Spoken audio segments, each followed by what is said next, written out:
Oi, tudo bem? Meu nome é Ana Paula Aureliano. Se inscreva no meu canal. Espero que você goste das aulas.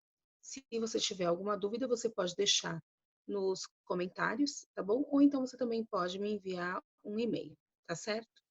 Hoje a nossa aula vai ser sobre estudo analítico dos espelhos esféricos. Eu vou compartilhar a minha tela, tá certo? Com vocês do computador. E aí eu vou explicando, e aí qualquer dúvida vocês podem deixar aí nos comentários, tudo bem? Então vamos lá.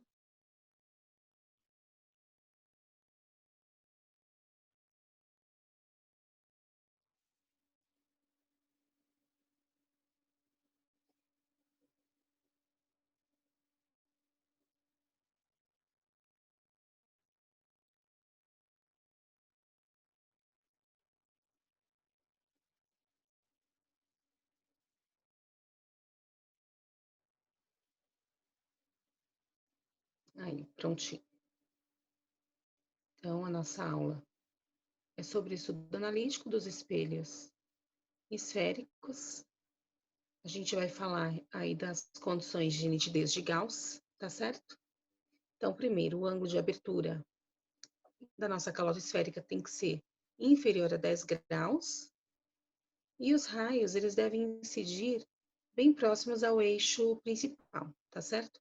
E eles têm que estar pouco inclinados em relação aí ao nosso eixo principal. Então, eu tenho o exemplo aqui do espelho convexo, né? E eu tenho o exemplo do espelho côncavo, tá? No convexo, a superfície refletora é a parte externa e no côncavo é a parte interna. O estudo analítico, ele é o quê? Ele é a determinação de imagens, só que aí, ao invés de a gente usar a construção, a gente vai usar os cálculos, tá? Então, para a gente conhecer aí os elementos, eu tenho o vértice, o foco e o centro. A distância entre o foco e o vértice é a distância focal. O raio de curvatura é a distância do centro até o vértice do espelho. O é o tamanho do objeto, tá? Nesse caso aqui ele está antes do centro de curvatura, tá? Num espelho côncavo. P é a posição do objeto até o espelho.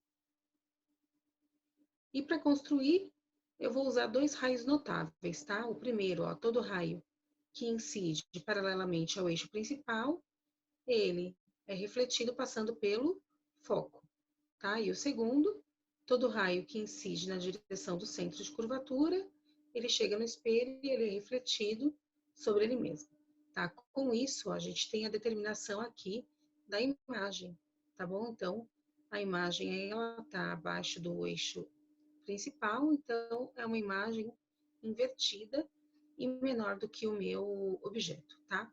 O I é o tamanho da imagem e a distância dessa imagem até o espelho a gente chama de pelinha, tá certo? A equação de Gauss, ela vai relacionar, então, a distância focal, a distância do objeto até o espelho e a distância da imagem até o espelho, tá? Então, o inverso da distância focal é igual à soma dos inversos da distância do objeto e da distância da imagem até o espelho. E o aumento linear transversal, aí quantas vezes essa imagem é maior ou menor do que o meu objeto, tá?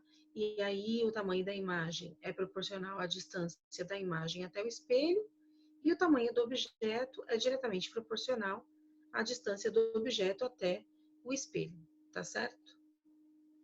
Para a gente poder efetuar as contas, tem que levar em consideração os sinais, tá? Então, se vocês não tiverem esses sinais bem claros na cabecinha de vocês, vocês vão errar na hora de resolver os exercícios, tá? Então, aqui o P é a posição do objeto, tá? A gente vai trabalhar com objetos reais, então o P vai ser positivo, e P' é a posição da imagem.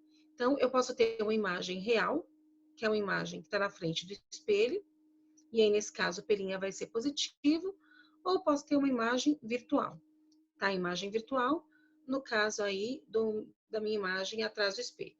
O é a altura do objeto, I seria a altura da imagem, então, se eu tiver uma imagem direita ou direta, o I é positivo, e se a imagem for invertida, o meu I vai ser negativo, tá? Outro sinalzinho importante aí é o da distância focal. No caso do espelho côncavo, o meu foco está na frente do espelho, e no caso do espelho convexo, o meu foco está atrás do espelho. Por isso que no côncavo é positivo e no convexo ele é negativo. Então, eu tenho dois exemplos aí para vocês. O primeiro exemplo, olha. A figura dessa questão mostra a parte de uma esfera de raio R espelhada por dentro e por fora, formando dois espelhos esféricos. Dois objetos luminosos são dispostos diante desses espelhos conforme indicado. A distância entre as imagens produzidas é igual a... Então, eu tenho aqui uma calota esférica e ela tem a superfície refletora interna, então, aqui a face côncava, e a externa, que é a face convexa, tá? Então, eu tenho dois objetos, e cada um desses objetos vai produzir uma imagem. O que ele está pedindo para a gente? A distância entre as duas imagens, tá bom? Então, no primeiro caso, de um espelho convexo, tá? Se o espelho é convexo, a gente sabe que o foco, ele é negativo, e eu tenho que no caso do espelho convexo, a distância dele é de R, então por isso que ficou 1 sobre R. E aqui, como a distância focal é metade do raio, então eu já substituí por menos 2 sobre R, tá bom? Resolvendo a equação, tá vendo? Ela vem para cá, né? Fica negativo. Então, menos 1, menos 2 dá menos 3. E aí, se o inverso do P' é menos 3 sobre R, inverto os dois lados, o P' é menos R sobre 3, tá? A gente vai guardar esse resultado aqui e vai ver no segundo caso aí do espelho côncavo. Então, o raio de curvatura continua o mesmo, tá certo? Só que agora o foco está na frente do espelho, então por isso que vai ser positivo, tá vendo? A diferença entre os dois. No convexo é negativo, no côncavo é positivo, tá? E aí, fazendo os cálculos, a gente chega que o P' vai ser igual a R. Tá? Como ele está pedindo para a gente calcular a distância entre eles, então a distância ela vai ser R menos R sobre 3, tá? Por que aqui a gente vai subtrair? No caso, se vocês observarem, tá vendo as duas imagens? As duas imagens, elas estão do mesmo lado, tá bom?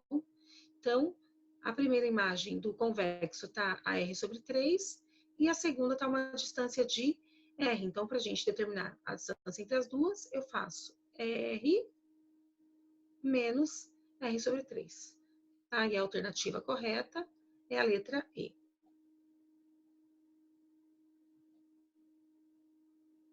O segundo exemplo, ele diz assim, ó, um espelho esférico cujo raio de curvatura é igual a 0,3 tem sua face côncava voltada na direção do Sol.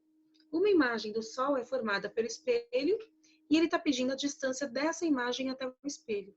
Nesse caso aqui, né, a gente nem precisa fazer o cálculo. Por quê? Né, o Sol, ele está no infinito. E os raios chegam paralelos à Terra. Né? Então, na construção, o que a gente viu?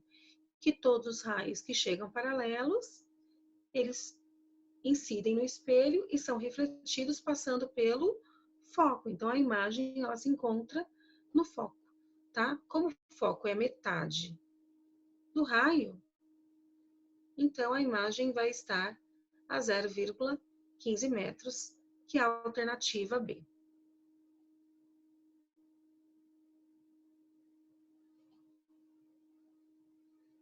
Então, eu espero que vocês tenham entendido um pouquinho sobre os espelhos, tá, esféricos, o estudo analítico. Façam os exercícios da apostila e caso vocês tenham alguma dúvida, é só vocês deixarem aí no comentário ou então vocês podem me mandar um e-mail.